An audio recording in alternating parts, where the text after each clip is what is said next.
I'm Becky Vivi. I'm the Bureau Chief of Chalkbeat Chicago, and welcome to our inaugural School Board Candidate Forums.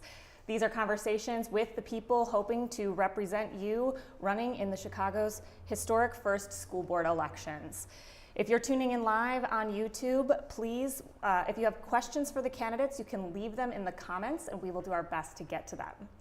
Without further ado, we are starting this morning with District 1, and we are very happy to welcome the candidates of District 1, starting with Jennifer Custer. Jennifer is a CPS parent and former teacher, union leader, and school administrator in the Chicago suburbs and Wisconsin.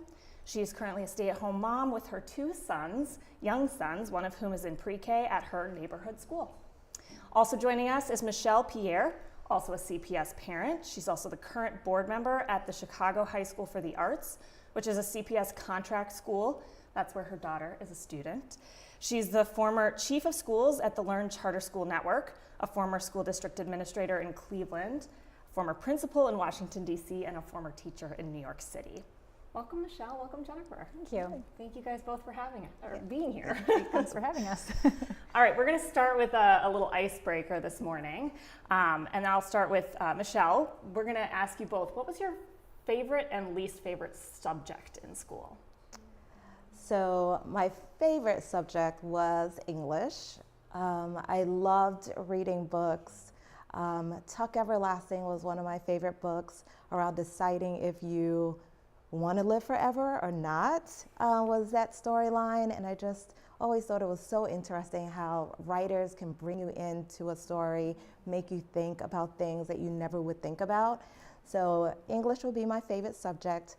Gym would be my least favorite subject because I was never selected for dodgeball. I was always the last kid to be selected for dodgeball, and so I hated going to gym, and I hated when they were like, we're gonna play dodgeball. I'm like, well, let me just stand on the side.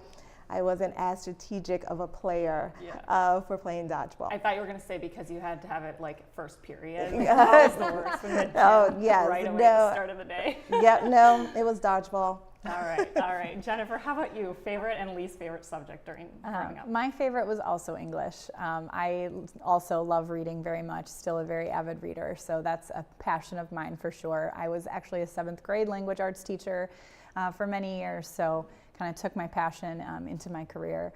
I would say my least favorite class was probably math, unfortunately.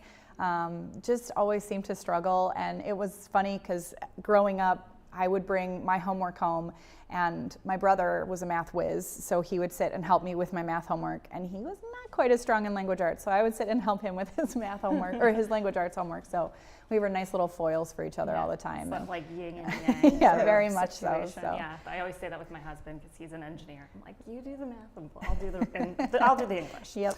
All right, well, so we're going to start right off with something very timely and in the news. I'm going to do a yes/no question.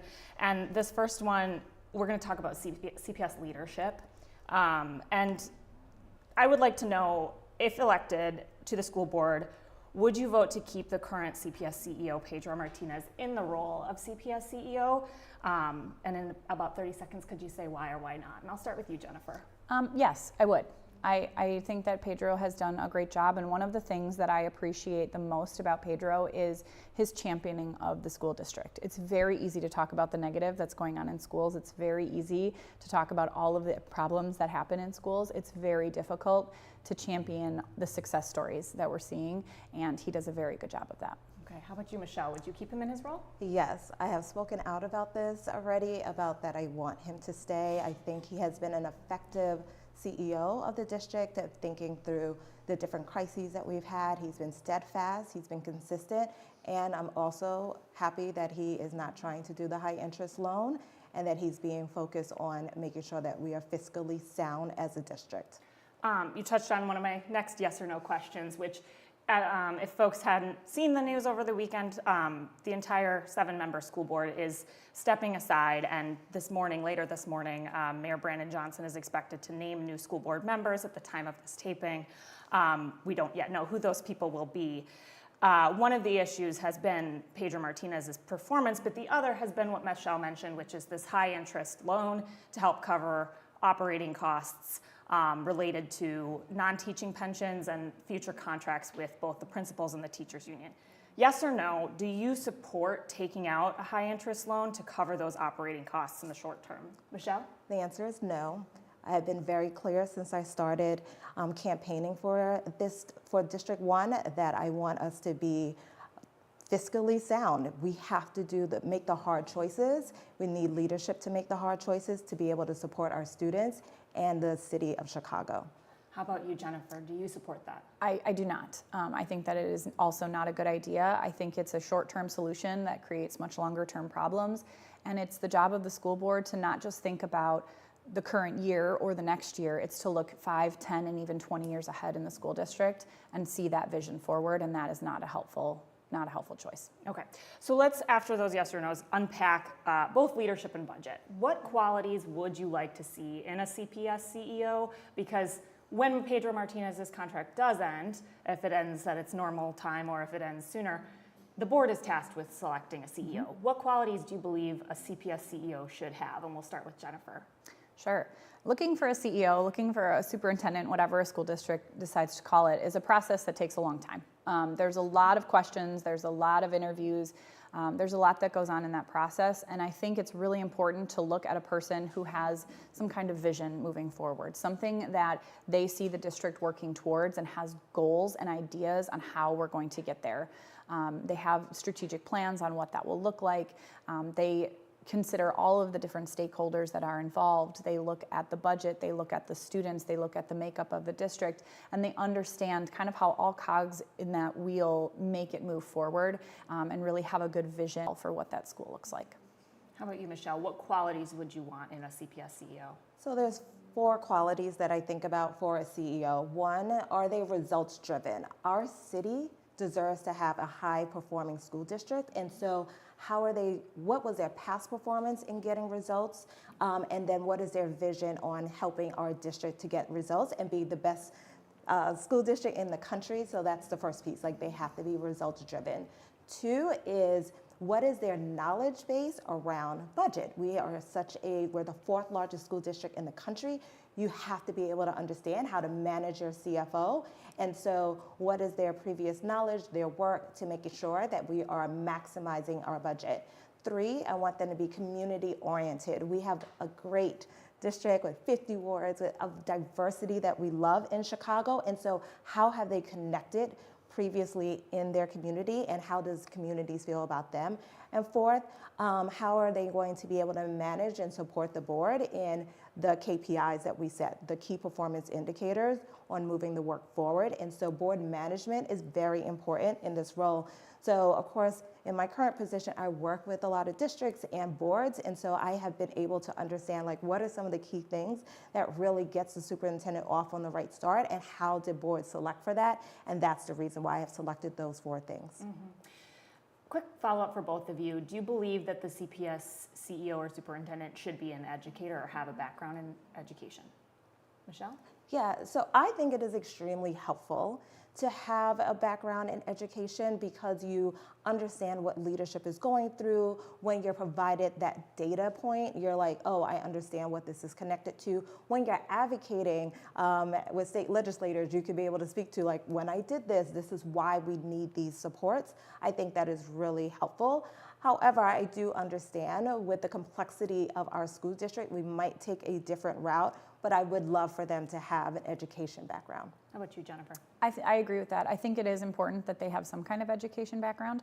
It's not always the reality, but I think that having that background really helps the CEO to understand sort of what the day-to-day looks like.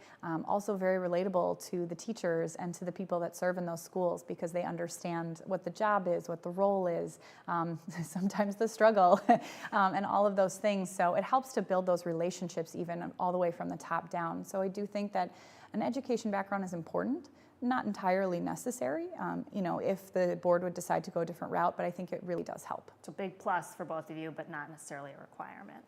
Okay, let's move on to the budget specifically. Both of you touched on this as a key thing you'd want the CEO to be able to handle and manage. 2 more quick yes or no questions related a little bit to the loan question. Do you think the city or CPS or I should say, do you think that CPS should pick up part of the cost of non-teaching pensions as it has since 2020? Yes or no? Yes. Yes. You're saying CPS should? CPS, do you believe CPS should pick up that 100, right now it's the $175 million contribution to the municipal employee pension fund? Yes. Okay. And do you think the state should provide CPS with additional funding than it does currently? Yes. I see you both nodding. Okay, Yes. so we'll assume that's a yes. And then on that question, how would you, as a board member, go about working with state and other elected officials, including city council, aldermen, and potentially other elected officials at the state and federal levels to get more funding for CPS? What's your approach to intergovernmental relations? So I think, first of all, we have to show the state and the federal government that we actually know how to use our budget effectively. And so the first key piece is making sure as a board that we have thought through our budget, how we're using it, and can clearly state where the gaps are and why there are gaps. I think just going to the state legislators or going back to the federal government and say we just need money is not helpful to them. But I think we can show to them the discrepancy and the comparison between us and other districts around the state and the country and say, hey, this is why we need more funds and how we plan to use the funds to get a return on that investment. At the end of the day, people want to see that when we are putting the right funds, we are actually doing what needs to be done for children and getting results for the serve. So I think we have to be able to show that by having a strong budget transparency, being able to review the data that we're looking at and why the gaps are happening from the federal and state level, because I know that property taxes, we are paying a lot in the city of Chicago to support the schools. So my constituents are doing their part. We need the state and the federal government to help us. Jennifer, how about you, your approach to working with lawmakers and other So governments? I think that I got quite a leg up on this. I've had a lot of elected endorsement in my race currently, and I spend a lot of time talking with these people.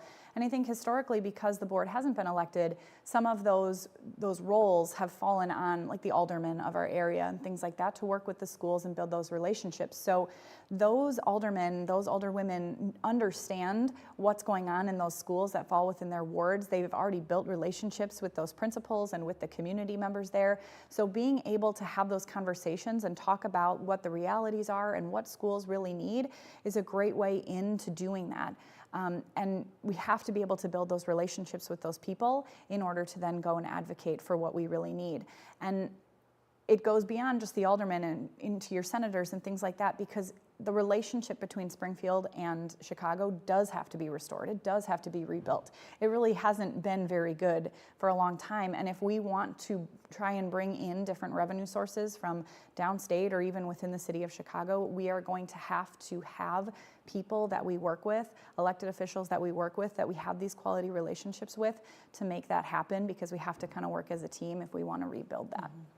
So in its most recent budget, Chicago Public Schools forecasted out at least 5 years what the deficits look like. They're around $500 million every year. We're facing essentially a structural deficit. That's before any new teacher's contract is negotiated, principal's contract potentially negotiated.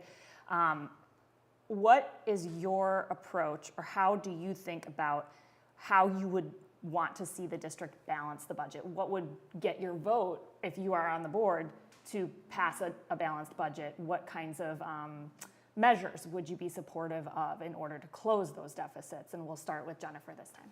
So I think trying to bring some of that money back up from Springfield is going to be a really big piece of this, trying to pull that evidence-based funding money up. But I also think we're going to have to look at how do we offload that pension burden from the budget so that we can free up some of those resources. Chicago is the only school district in the state that pays for that pension, and nobody else does. And so we are going to have to talk about, like, how can we relieve some of that a little bit? It's going to be a lot of really tough decisions. It's going to be a lot of conversation about where are our values and what's really important, because taking on loans and things like that to fill in that deficit isn't going to work for us. So we're going to have to live within our means and figure out what are our values, where do we place them, and how do we spend our money wisely in order to do that. But I think we also have to look at how are we going to exhaust every revenue source that we possibly have? How are we going to see how we can pull more money in without raising people's taxes? Because they do pay a lot in taxes. So it is going to be this delicate balance of living within our means and searching for creative revenue streams in order to make sure that we fill in those gaps and fill in those deficits. Michelle? Yes. So I've been clear from day one as I've been running that I do not want to raise property taxes. As you know, in the profile, I state that because I know my constituents do not want that immediately. Like they want to see like how can we actually balance this budget? So two things why I feel like I have a strong background in this area is one, I worked in this Cleveland School District. We had a $1 billion budget that we had to make some cuts, and the answer is yes. And so have I been through this process? Yes. So do I know what it means to go out to my constituents and have good conversations about what's working, what's not, where would you like to see us push and pull in the budget? That's one piece. The second piece is I have studied and have a certificate from Georgetown University around budgeting for school finance. And one of the key issues that they raised that boards don't do is like look at the return on investment. So they said, besides your big ticket items like salaries, look at your smaller ticket items and identify like, are you actually getting the return on investment, which you are using this for, and can you consolidate? The third piece that I would do is look at different revenue sources that we are having. There's a lot of partnerships that we can do in the district. How do we maximize and utilize our buildings to bring in more revenue that are underutilized? Like, are we doing that currently? The answer is no. Should we be doing that? The answer is yes. And the last piece is increased enrollment. We know that how you increase your budget is bringing back children. I am the candidate that has done that type of work by increasing the enrollment when I was a principal and turning around my school. I also did that when I was in Cleveland by working with investors, how to bring families back into the school district. And so those are the ways. There's not that many ways that we can close the gap. But one of them is making sure that we work with our families to say, how do you come back in? How do we get you to be a part of the CPS family? And that's also how we close the gap. I should apologize. I did not turn the sound off there, and I did not mean to interrupt that question, but thank you for that answer. I did want to, before we move on from budget, I did want to ask both of you the property tax question. This is something that Chalkbeat asked in conjunction with WBEZ and the Sun-Times. So we do know that you both have stances on property taxes and raising them to the limit that is allowed by law. But just for good measure, could you both explain, do you support raising property taxes to that cap allowed by state law? Or do you not want to hit that cap? Are you talking about property taxes or the levy? Property tax, the levy that the board has to vote on every single year. Gotcha. So I would support raising the levy as a short-term solution. Levies are not the same thing as raising property taxes. So when the taxes are collected, they go in a bucket and we take a certain percentage of that money. That's the levy. Raising the levy takes a little bit more of the percentage out of that bucket of money. And yes, we could raise the levy to pull short-term finances out and do that. It's not a long-term solution by any means. It's important to get that levy back to where it normally is. But yes, you could raise the levy temporarily, pull in some money and try and make that work. But that's not the same, and I want to be really clear, as raising property taxes. Raising property taxes is a completely separate thing. Raising the levy just pulls more money out of the pot so that you can use it. But like I said, it's not a long-term solution. Okay, Michelle. Yes. So where do we get the levy funds from? The taxes, yes. From taxes. So I just want that to be very clear to constituents as we are talking about this. So one, I do not propose to raise that because simply we are putting a Band-Aid over something that needs real structural change, and my constituents don't want that. And so I am again proposing like we're going to have to make hard choices and we have to be focused on students. I will always stand by like how are we making sure that our students get what they need, our schools get what they need, but we have to think about around the fringes, what are we going to cut so that we can put this back into place. Okay. Moving on to school choice. Yes, no. Do you believe that Chicago Public Schools should change admissions policies? Any admissions policies? Yes or no? No. No. Okay. Could you both elaborate on why you feel the current admissions policies should stay in place and are fair and equitable? Michelle. Yes. So one of the things that I just want to speak to is that we believe that our families should be able to choose what is best for their children.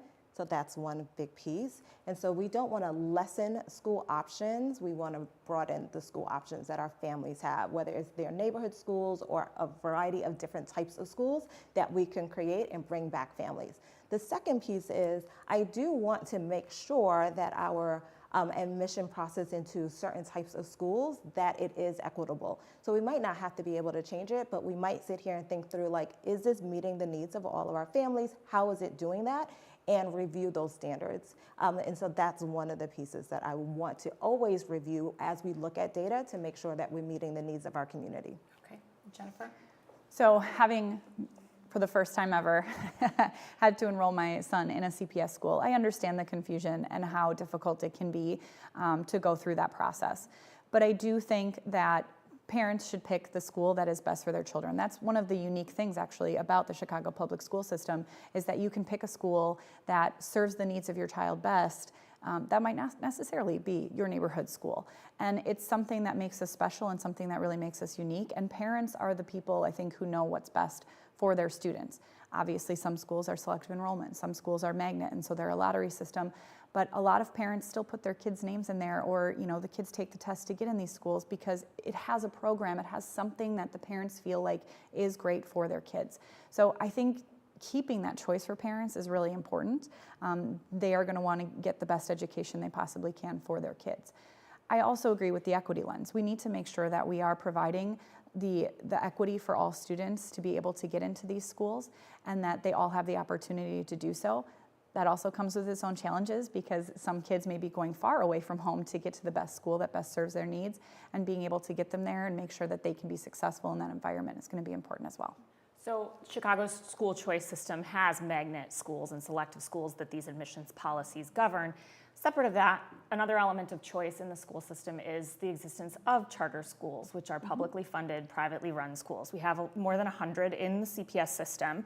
And the Chicago Board of Education is in charge of approving the contracts with the providers of those charter schools. Having worked in one, Michelle, I'm sure you're familiar with this. In the past, the Board of Education has taken steps to end charter school contracts when those schools are not performing well or have financial troubles. This most recently happened with Urban Prep, though there was a legal battle that ensued.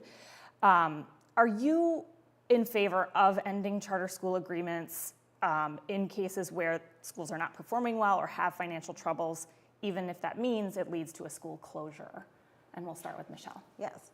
So being in the charter world and in a traditional school system world, I believe that charters, and if you speak to leaders of charter networks or even standalone, they expect to have a higher standard.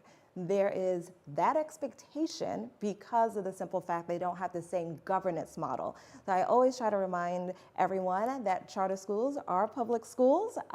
They are authorized by CPS. The kids are counted in CPS data. And so they're not separate schools. They are part of schools. They're just governed differently. So that's one big piece. But because they are governed differently, they should have higher expectations. They should get results for kids. And so I am all for being able to hold them accountable and closing them if they're not doing right by children. And in addition, having financial issues, because that is the right of the CPS authorization. And because I've had experience on both sides, so in Cleveland, we authorized charter schools, and so we had a very clear process of how to manage them and close them when they were not appropriate. And then I also understand the other side, being in there and being, authorized and giving another contract, which we did receive when under my leadership. So I think that gives me a perspective on this board that would be different, which will help for us to manage charter schools more effectively to make sure they're getting the results for the kids that they serve.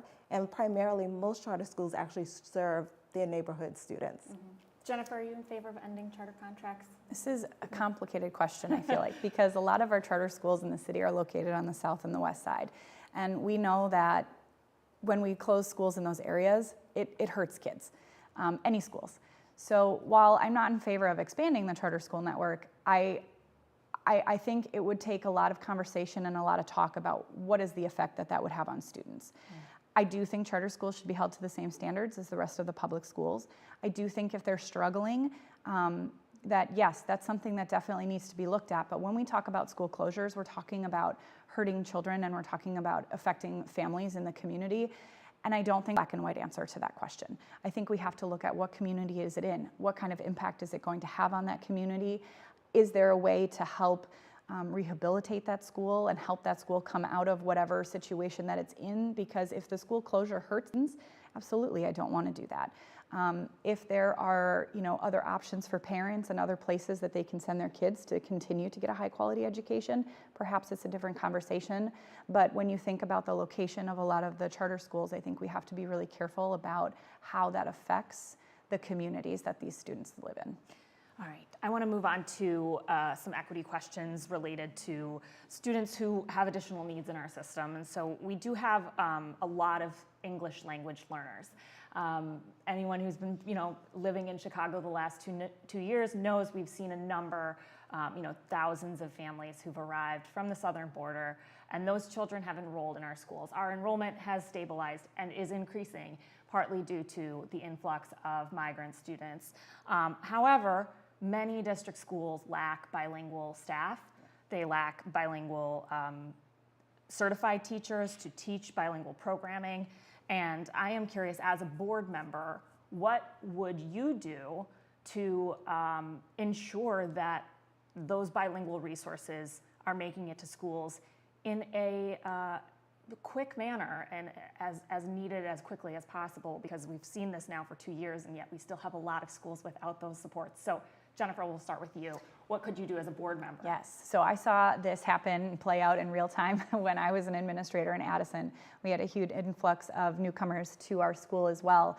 And it was hard. We had whole classrooms that we had to kind of create and develop, and it was very difficult. And I think one of the things that we had to work really hard on was also making sure that we offered opportunities to our staff to go back and get their ESL endorsements, something that incentivized them to do this, to continue to serve the population of students that we were getting in. It required a lot of education, both for the families that were moving in and for our teachers and staff in the building to understand the changes that our buildings were going through and the new families that were moving in. A lot of the families moving in have a very different experience with education, and so it was a lot of teaching them about what is the American school system like and what is the expectation of your child.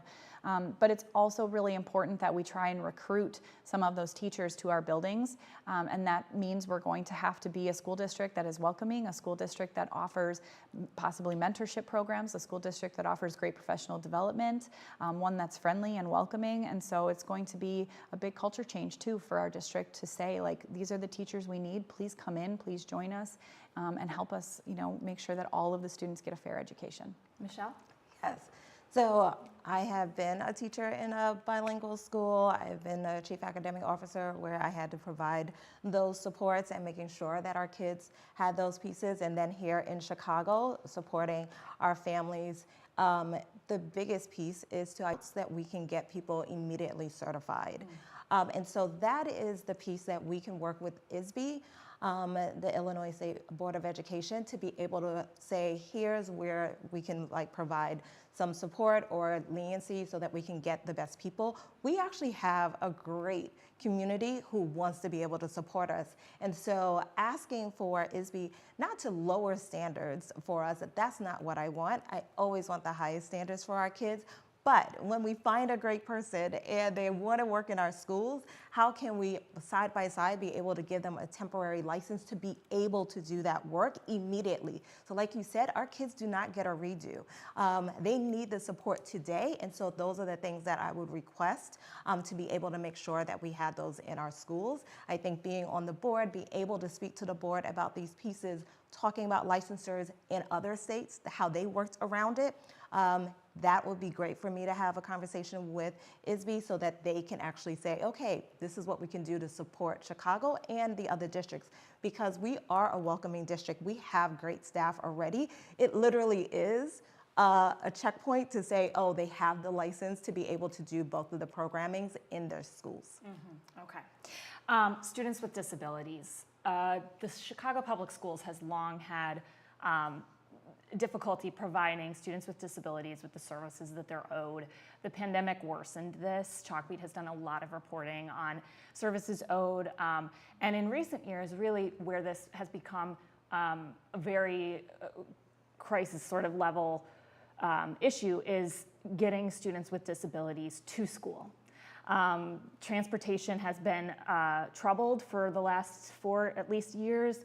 And in particular, students with disabilities are not getting on routes in an expeditious manner, and the state is again opening a complaint against the district on busing students with disabilities, making sure they're getting to school not only on time, but quickly, and not sitting on the bus for more than an hour. So as a board member, given that this issue has really hung over the district, even oversight from ISB hasn't seemed to solve the problem, what as a board member could you do or would you do to ensure that students with disabilities are not waiting a month into the school year for a bus route? Jennifer, we'll start with you. So this is where we really also need to get creative about how we're getting our kids to school. I know that the district proposed the bus hubs. How is that really working in reality? I'm not really sure. So I would be interested to see like the progress on that and how that's been working out, and has that changed at all, and are we getting kids to school?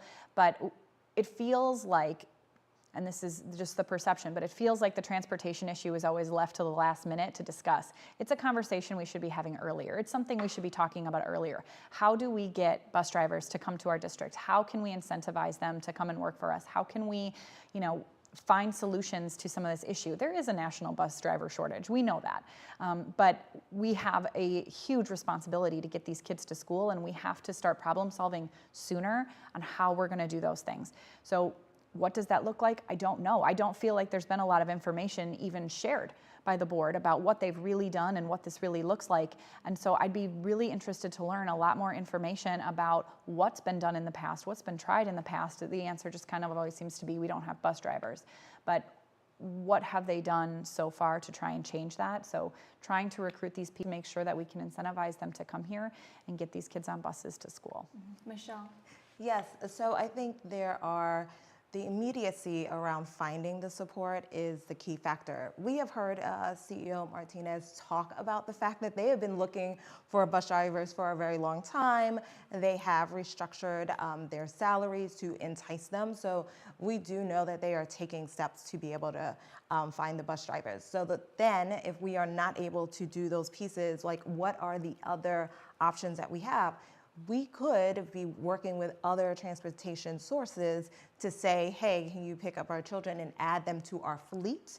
And yes, that might cost more, but don't our kids deserve that? And so when we are dealing with these budget constraints, we always have to think about the students first, and our students that need it the most, they need to be in school. And so we might need to jump over hoops and work with other agencies and organizations to bring our kids to school.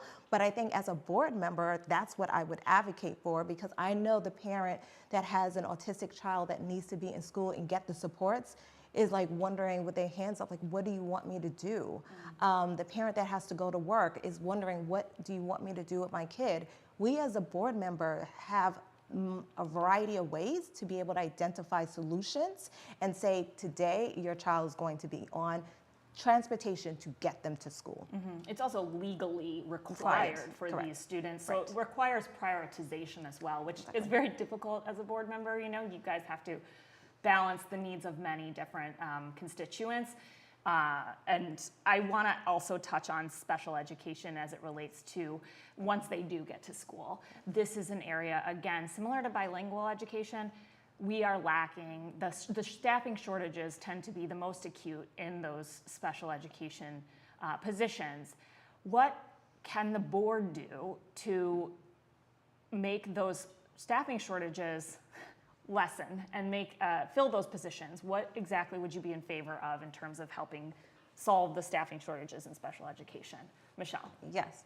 So again, having district level experience gives me insight in what is happening in a district. And so whether it was here in Chicago or in Cleveland, me being able to identify like where are our needs at, how have we identified our staffing. Again, when you are doing scheduling, when you are looking at staffing for schools, you always think about our diverse learners and our bilingual students, and you are trying to place them and support the different needs. So you are running schedules early in the spring semester, so you can see where the bulk of our children are going to be. You identify the gaps, and then you sit there and look at your staffing components. So that's one piece that, as a board member, because I have insight into what they should be doing, I can be asking management to say, have you provided us with the schedules? Where are our gaps, and what are you doing about that, starting in the spring semester? So that's the first piece. The second piece is our recruitment and supports. Again, it will sound like I am saying the same thing about our bilingual, around asking ISB to be able to give us some leniency in our requirements so that we can get the right people to be able to support our children, to make sure that they're there. Again, there are people that want to be dual certified in our district. How do we make that sound great to them? How do we give them incentives to be in those positions? And how do we celebrate them for doing the hard work? I think also people forget when you're in a diverse learner position, it is a lot. You are supporting the kids that need us the most. And so how do we make those positions also feel supported and highlight the great work that they're doing? I don't know if we are doing that as a school district, but I would want to make sure that happens as a board member. Jennifer, what about you? How would you solve the special education staffing shortages? It does feel a little like a broken record, but we know we're in a national teacher shortage across the country. We know that. And we know that for every district around the country, it's been very hard to pull teachers in. And much kind of like my answer with the dual language learners, trying to find ways that we can incentivize our teachers to go out and get their LBS 1s, their LBS 2s, case These manager. are special certifications. Yes, Okay. yes, sorry. These are special certifications for people who work with special needs students. Being able to incentivize them to go out and get those so that we have flexibility in our staff, so that we have the ability to say, this person has dual endorsements. They can do all of these different things. This problem because we are having a really hard time pulling people in. But these students need that support. They need those case managers to make sure that we are staying in compliance with this. Teachers know what the accommodations are for these students so they can continue to be successful. We can't talk about student success if we can't talk about their success also.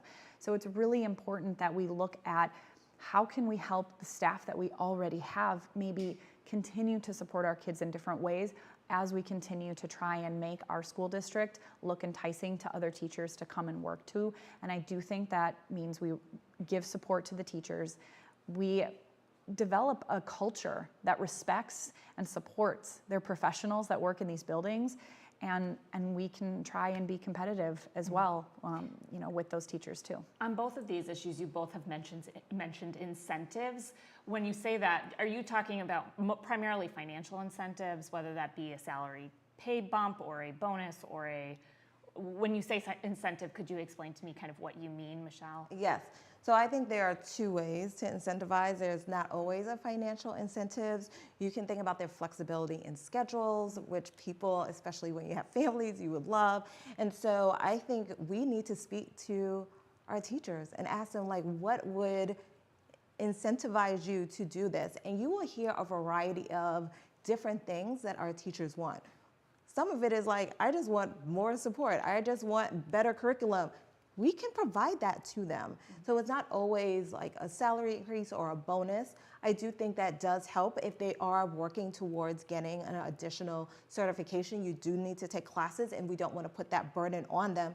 So of course, that would be a way to be able to support them. But when you actually talk to teachers about what they want when they get into these classrooms, it's usually flexibility around what they're teaching, the supports around their resources that they get, which we should be able to provide as a district. Mm-hmm.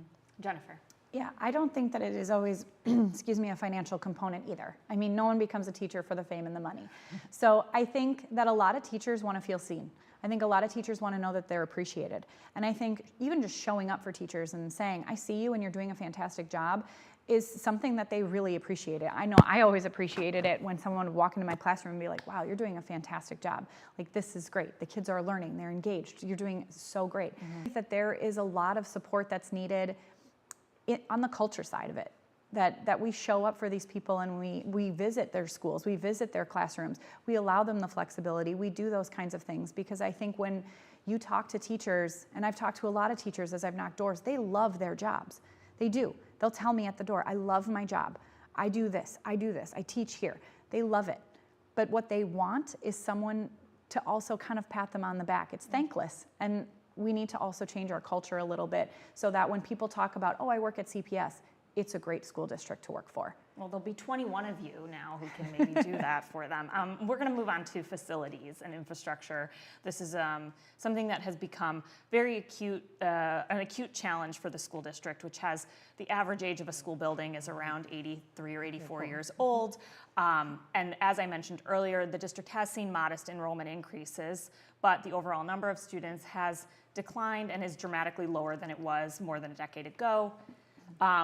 We do have schools that are more than half empty, and both of you did say no on our questionnaire when asked if you supported school closings for low enrollment.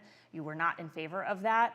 So how should CPS balance its current enrollment with the hundreds of CPS buildings it also has to operate and heat and maintain?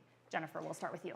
I think this is a question of programming. What can we bring back to some of those neighborhood schools? What can we offer some of those schools that are going to make them more enticing for people to stay within their neighborhoods? Can we bring arts programs there? Can we bring STEM programs there?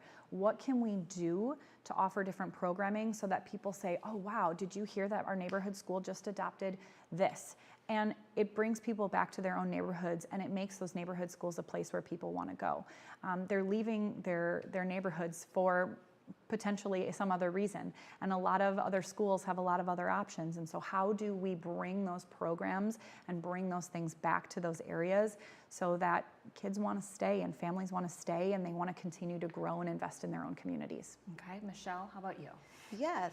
So again, I think it is around how we are pulling in our families and our communities. So two things. I have had experience in doing this work, whether it's me as a principal, when I was told that they were going to close my building in 2 years because we were under enrolled, and I was like, oh, I don't want that to happen. And so I literally went to my community and said, what do we need to do to bring you back in? And change that around. That school is still open. My daughter got to go to that school because I had a conversation with the community. If you build it, they will come. And so 3 things that I think we should definitely do. So one is have community conversations in the areas that have been hit the most by the underutilization, and say to them, like, what is it that you need to bring your children back to the schools, and people that don't have kids in schools yet. Because those families are moving into Chicago, moving into different areas, which we're so excited about. So we need to be saying to them, what does this look like for you? When your child turns 3, when your child turns 5, why here? And start building those programs now, so when they have their children ready, they go, this is where I want to bring my children. So when I was in Cleveland, we had the investment school strategy. We did exactly that. We went to our communities. We had partner organizations run those community conversations and say, what are your hopes and dreams for this community? And they literally told us what they wanted, and we created that. I already have talked to a couple of different people around, like, would you come to Chicago to bring a new type of program? I was talking to Ted Ginn. We have that program in Cleveland where he created a great program for boys, especially Black boys, to think about where they want to see their lives in the future and connect it to sports. So a lot of our students went on to be at Ohio State, go into the NFL, but that program had a 98% graduation rate. That program had 97% attendance every day because we were innovative in the programming that we did. We brought back kids, we maintained the kids, and we got results. That's what I want to do on the board. Those are the connections that I already have to make those things happen in Chicago. Got it. Sounds like programming is a big thing for both of you. I do want to talk about the Board of Ed does, one of its key roles is to approve a capital plan. In the past, capital planning has been criticized as being kind of hard to understand, inequitable, lacking a true system for prioritization, that you don't know that suddenly this school is going to get a new annex and that school is going to get repaired, but who knew? And we don't know what number we are on the list to get our leaky roof fixed. As board members now representing communities, you will have to advocate. One of your roles will be to advocate for people in your community. How do you balance the needs of your community with equity across the district when it comes to facility repairs in the capital plan? We'll start with Jennifer.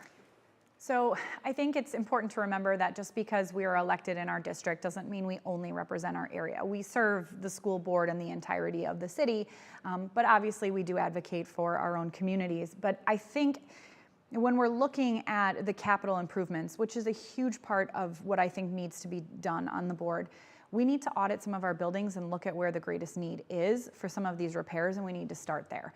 And if that's not necessarily in the district that we are elected in, I think that's okay.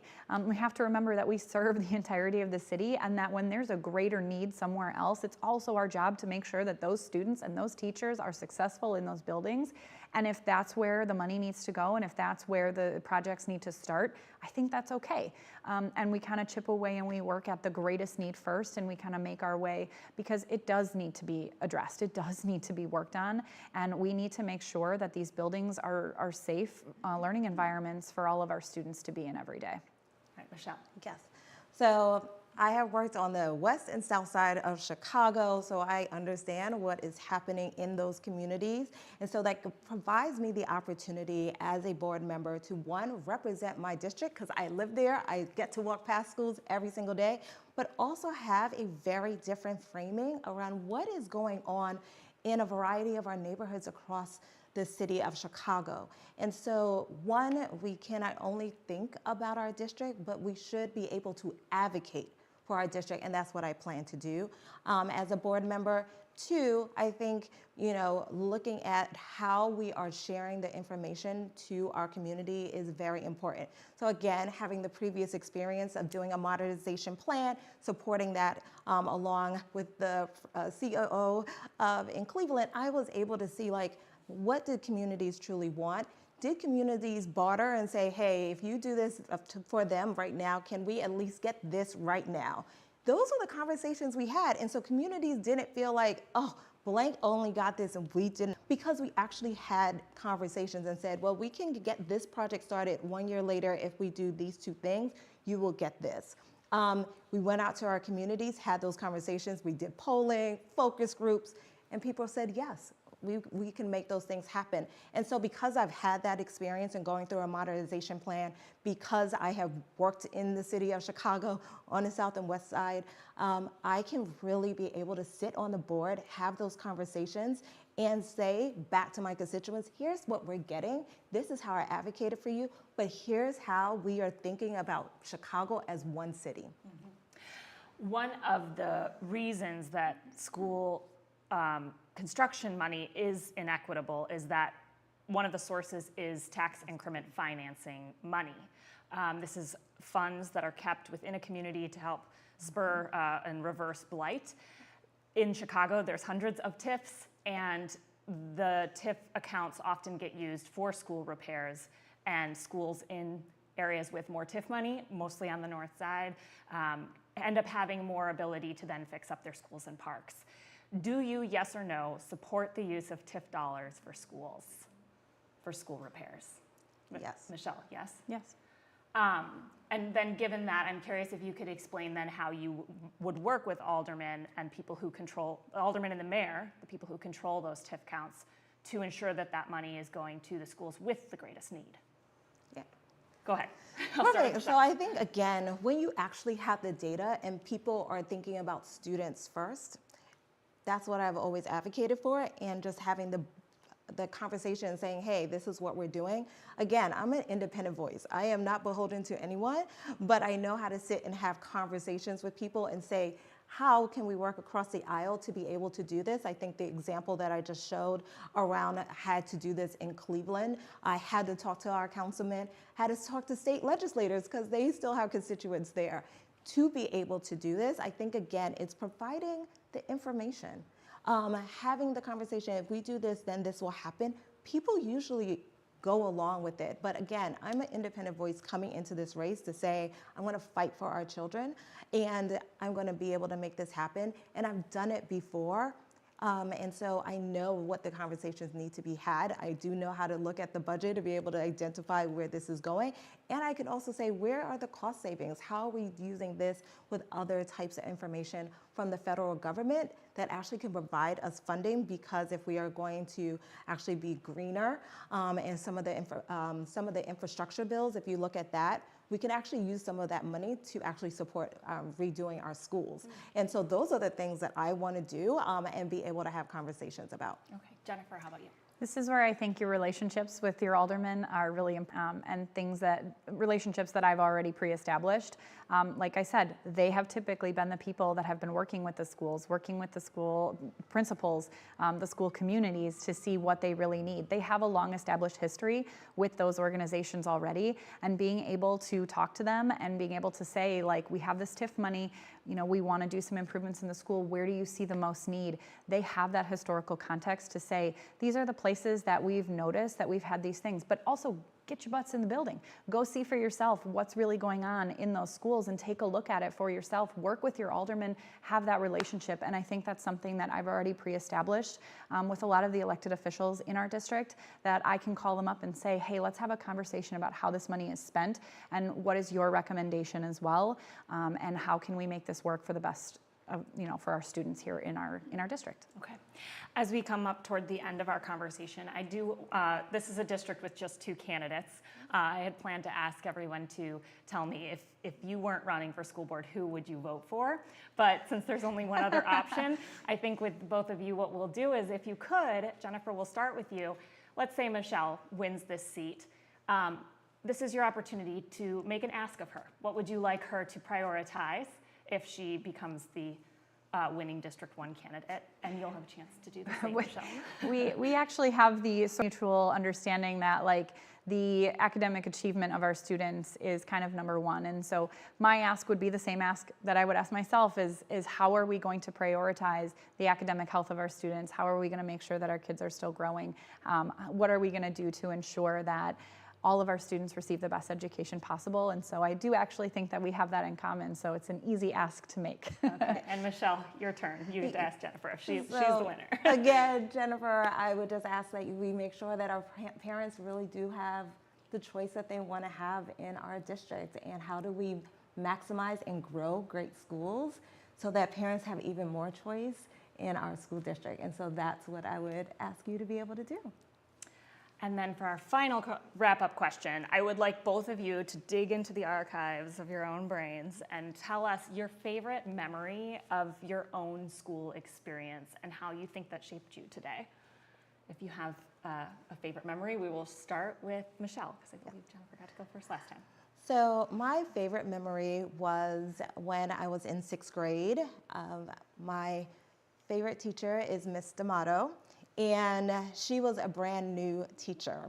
And sadly, my family was going through a divorce, so I had to wait for someone to pick me up an hour after school finished. So I was normally sitting outside waiting for a bus to come pick me up.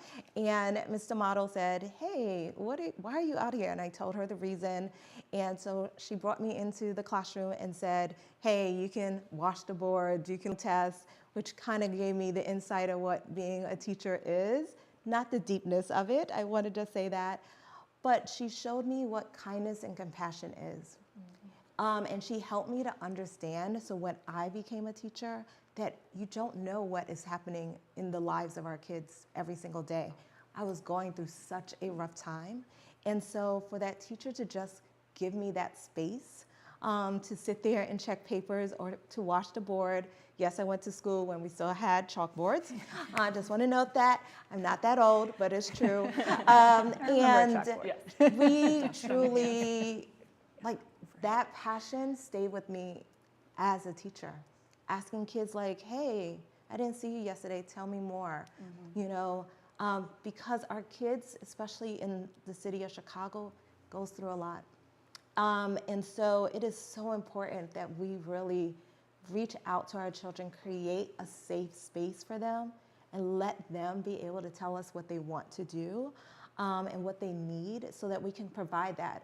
I stayed a high achieving student because Ms. D'Amato saw that in me and gave me the space to thrive in her classroom. And so that is the biggest memory. Of course, she has supported me running for Chicago School Board. She gave me the quote. Very nice. She was the one that gave me the So quote touched. for your profile, because I reached out to her and said, what should I add here? And so that is my biggest memory, having a teacher that was there for me when I needed her the most. How about you, Jennifer? I had kind of a flood of memories come back to me, and had the realization that none of them had to do with anything academic ever at school, which I think echoes Michelle's point that school is so much more than just the learning aspect of it. My 7th grade teacher, when lunch would get out, we were in science class, and the kids going up the stairwell to the 6th grade floor were so loud. And one day my teacher couldn't take it anymore and took our whole class out into the hallway, and we stood in front of the it was a glass stairwell. We stood in front of the glass stairwell with our arms crossed, just like deadpan eyes, looking at all these kids going up the stairs like, hey, we're trying to learn here. Keep it down. And like, we thought that was the most hilarious thing in the whole world, that he would stop class and take us out there and have us do this. And the kids were like, what's going on? Like, and it was quiet after that. Like, but it had nothing to do with the actual learning. It had everything to do with creating that connection with us kids, and doing something kind of silly and funny. And the teachers who would have you come into their classroom and give up their lunch hour, and you could sit with your friends and be silly and write on their board and you know, do that kind of stuff. Those are kind of the memories that I feel like I remember the most. And my grandma and my mom always used to tell me when I was in the classroom, like, you don't know what thing you're going to do today that's going to have that lasting impact on that child later. And I took that with me for many years, and still take that with me in everything that I do. Even with adults, we don't know what that one thing will be that will, you know, affect somebody later on in their life. But I think we have to remember that a lot of our kids come to school to be loved first, and they come to learn second. And it's really important, no matter what level of education you work at, to remember that. And so for me, it's a really big part of why we do all of this, and why I do all of this. Yeah. Wow. Well, thank you both for sharing those memories, such beautiful memories. And I'm sure we all have our own memories of school and growing up. And I want to just thank you two for joining us. Jennifer Custer, Michelle Pierre, both candidates in District 1 for Chicago School Board. We so appreciate you taking the time to be here and share your thoughts with us. Thank you. And thank you for tuning in to Chalkbeat's inaugural School Board Candidate Forums. You can find our voter guides and our additional resources, the profiles we wrote on all of these candidates, at chalkbeat.org/Chicago. Thank you again to our partners at Block Club Chicago, WBEZ, and the Chicago Sun-Times for working with us to develop those voter guides. And a special thanks to Tiana Van Gundy at Fueled Event for planning and hosting these forums for us today. Thanks to our engagement team at Chalkbeat, especially Caroline Bauman and Iba Hamid Rivera, the team at the Chalkbeat Chicago Bureau, our managing editors are Eric Gorski and Carrie Malago. Our editor-in-chief is Sarah Darville. For Chalkbeat Chicago, I'm Becky Vivi. Have a great day, and thank you so much for tuning in. Thank you. Thank you.